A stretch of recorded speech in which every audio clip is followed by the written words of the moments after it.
Well, Stuart, we need to do this pretty quickly because you're standing out in the middle of the street. And he's doing that because I wanted to show you how pretty my Christmas wreaths look from the street. And this is in the middle of the day when the sun is at its brightest. So I think you can imagine how pretty that they look at night when they're illuminated. And you can really see the profile and the contours of my house. I love that.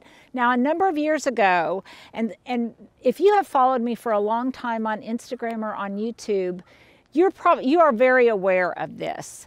But there have been so many people who have asked me recently about what I do outside in terms of decorating and lighting that I thought it would be good in this Wednesday Walkabout to revisit that. So we're going to put some footage up that I have done in the past where I show how I make the bows that go on the wreaths themselves, a little bit more about the wreaths, how they are hung, the mechanics of how they are hung and how they are lit, and a little bit also, I think there's some information in there, Stuart, on why I decided to press the easy button and make my outdoor Christmas decor very formulaic, very, very classic, and something that it was easy for me to do myself and store and hang every year so that I could do it shortly after Thanksgiving, because I am never one to blend the holidays. As you guys know, I like to keep Thanksgiving sacrosanct, and then the holidays come after that.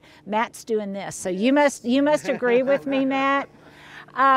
So in the past, I have done this myself, and I can stand on the ladder and I can get them up there. Now, I've done this for I don't know how many years, but this year I did get help putting them up because it's just not good for me to be on a ladder right now, and I still can't stretch that far. So I did have help putting them up, and it took them about 30 minutes to decorate the outside of the house, because when I store them, I obviously just leave all of the lights on them. I leave the ribbons on them. The ribbons have grommets on them, and all of that is explained in the upcoming videos. But for me, it was just a way to kind of press the easy button. Now, as it gets a little bit closer to the holidays, I'll put out my buffalo plaid throw, and I've got a buffalo plaid pillow, and I've put, as you can probably, Stuart, can you see all the Nandina berries and greenery? I put even more in than I did the other day when we were discussing it. And here's my question of the day. Do you think I should also put berries and stuff in my urns that I potted up with those hellebore and pansies, or is enough and I should just leave it like that? So that's my question of the day. Let me know what you think. I've got plenty of berries. You think more color? Okay, well that is a very easy thing to do. Hey guys, this is going to be a tutorial on how to put together these red holiday bows that I used on my Christmas wreaths outside. So first let's talk about exactly what you'll need in the way of equipment, and then kind of what my technique is to put these together. I learned this method a great number of years ago when I worked at a gift shop, and there may be easier ways to do it, but this is the way I do it and it works for me. So maybe it will work for you. And really all you need to have is a good pair of sharp scissors, and then the size ribbon of your choice. Now, since these are outside, I want the ribbon to be weatherproof. I don't want it to be really expensive because it's going to get rather beaten up by the elements, and I also want it to be a wired ribbon that's fairly wide. So this ribbon is what's called a holiday velvet. I got it at Michael's. It came in a big spool. This whole spool was just $7, and it made quite a number of bows, and it's 20 yards, 2 3/8 inches. So that's the scale and the size of the ribbon itself. So basically what I did, I don't want to cut off a piece because I'm not sure exactly how much I'm going to need. So all I'm going to do is just unwind a good bit of it. Now here's a tip. When you unwind it, it will be kind of spiraled, which will make it a little bit more difficult to work with later on. So to the extent that you can, you want to unspiral it so that it kind of cascades down in a straight way. And then basically, I'm just going to find the end. You can see what I mean there by the spiraling. I'm going to find the end, and then I'm going to start out, and this is going to be kind of what I think of as a tail. So what I'm going to do is start out with the correct side, the right side face up, and then I'm going to turn it over to the back side, and in this case I want a tail, kind of the bit of ribbon that comes out the top of the bow, to be about maybe 6 to 7 inches long. That will make it visible, and it will also make it a little bit easy to work with. So then I'm going to take it at the base of that 7 inches. I'm just going to pinch it. And granted, the stiffer the ribbon, the more difficult that might be, but I'm going to pinch it and twist it.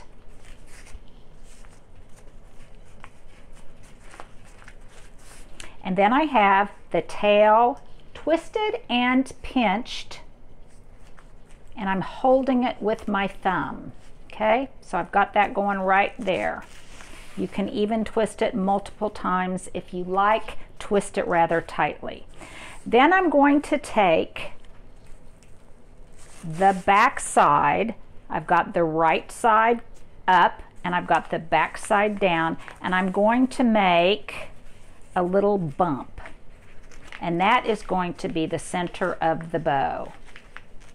And you can see what I mean about the spiraling nature of the ribbon itself can make it hard to work with. So try to kind of unspiral it if you can.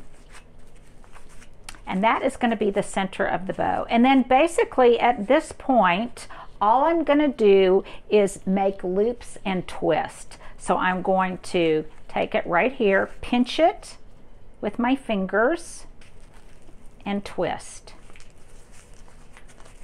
And then depending on the size of the bow, I'm just going to make my loops accordingly. So this one, I'm going to make the loops, say 4 to 5 inches, which means that that will be the length of the part of the ribbon that bows out. I'm going to pinch on this side, just like I did, pinch and twist, and on the opposite side, I'm going to make another loop. And you can already see how it's starting to adopt a little bit of a bow form. I want this length to be approximately the same as this length. And then I'm going to hold it and pinch.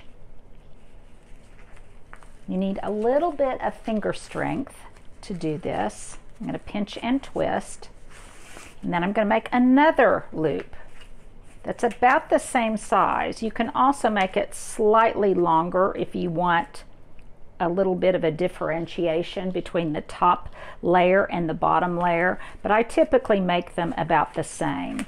And then I'm going to pinch again, pinch and twist, and I'm going to make another loop.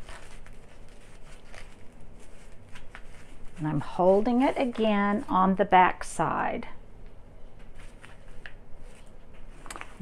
Now I could make more bow pieces like this so it was a really full bow, but I think I'm going to leave this with just 2 on each side, 2 sections on each side. Then I'm going to do another loop, just 1, but this is going to be a big loop,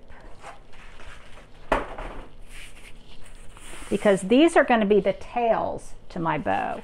So I'm going to do a big loop, again holding it on the back side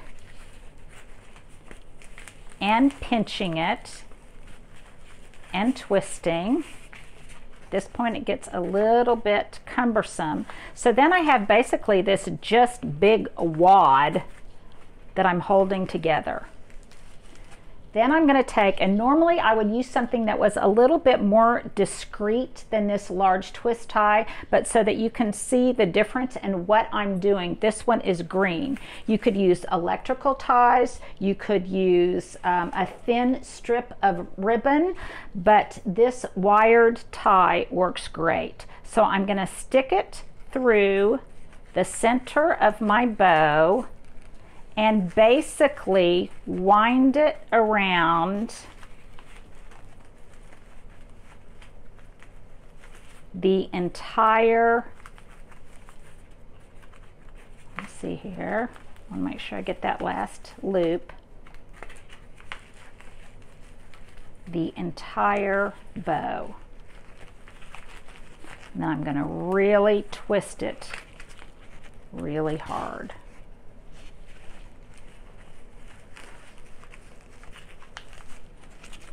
And at this point, I'm just going to separate the different pieces.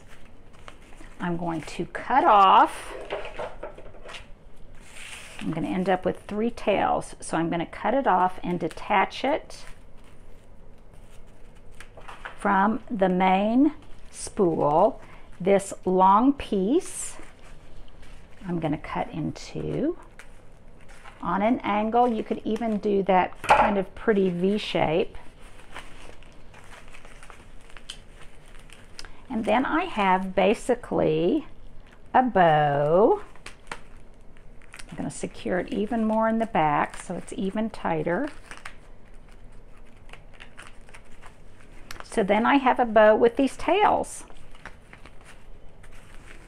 And because this ribbon is so stiff, you can kind of form it however way you want. Again, normally if you use something that's a little bit less obvious, you won't be able to see that holder in the middle. And then basically in the back, that piece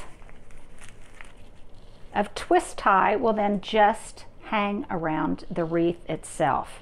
In the back it looks kind of messy, but in the front it's big and full, and you can just position the pieces and mold them any way you like. You can even suspend some bells or something else, and it makes a pretty bow for your Christmas wreaths. Inexpensive, and you made them yourself. I think I might fill this basket with greenery and berries and things, and it would be another sweet touch to have on the porch. And then I still haven't done it, but I've got some battery operated candles that I'll put in the lantern hanging in the front and in this lantern right here. And then we'll clean up all of the leaves, but it's supposed to, it turned cold today. But you guys, this is the perfect definition of crisp weather. Yeah. This to me is the perfect football day. It's the perfect hang up your Christmas lights kind of day, because it is sunny. Even though it's cold, it's not windy. It's crisp. You can have a great sweater on without getting overheated, or you could have kind of even a light jacket on and you'd still be comfortable. To me, this is the perfect kind of fall weather and also great Christmas weather. So that's kind of what we've got going on here today. I'm also trying to decide if I want to hang a few Christmas lights in the back so that I can see them from my kitchen window. And if I do, I may or may not try to make that a little bit formulaic too. Here is the 2022 version of Santa's sleigh as the Amazon Prime truck goes down the street multiple times a day. So that's just a little bit of what's going on now. A comment, a lot of you have asked me, am I not doing the outfit of the day anymore? And we're just starting to package them a little bit differently, but they will not go away. And if you are still interested, just hold on, because here you go. Here's my outfit of the day. Well, if you've missed it and if you've held on this long, here is my outfit of the day from top to bottom, starting with my black Wayfarer Ray-Bans. Love these. Got these a number of years ago. They're staples in my sunglass wardrobe. My sweater is from H&M. I love these, and I know they're pretty trendy now, but I do love these great big cowl neck, turtleneck sweaters because I just have another layer on underneath it, and then I don't even really have to wear a jacket. My gloves, my fun gloves. Matt wanted to know where these were from. You guys know I think it's a great fashion signature touch to have different colors of leather gloves. I got these off of Amazon. I'll make sure to put the link because I think these are a great stocking stuffer or Christmas gift. My earrings came from an art museum. Can't see them. Can you? Okay, can you see them There now? we go. Okay, these came from an. I didn't have Aren't any they idea. kind of Those are fun? cool. Yeah, these came from an art museum in Prague. Of all places. My breeches are some of those that are on sale right now. They're this skinny jeans from Banana Republic, and you guys obviously recognize my Hunter red boots that I've had for many, many years. And I would say if you're going to buy a pair of Hunter boots, I would start out with red because they definitely make a statement and transform an outfit just by pulling on a pair of boots. And they go with more things than you would expect. So there you go. There's my outfit du jour.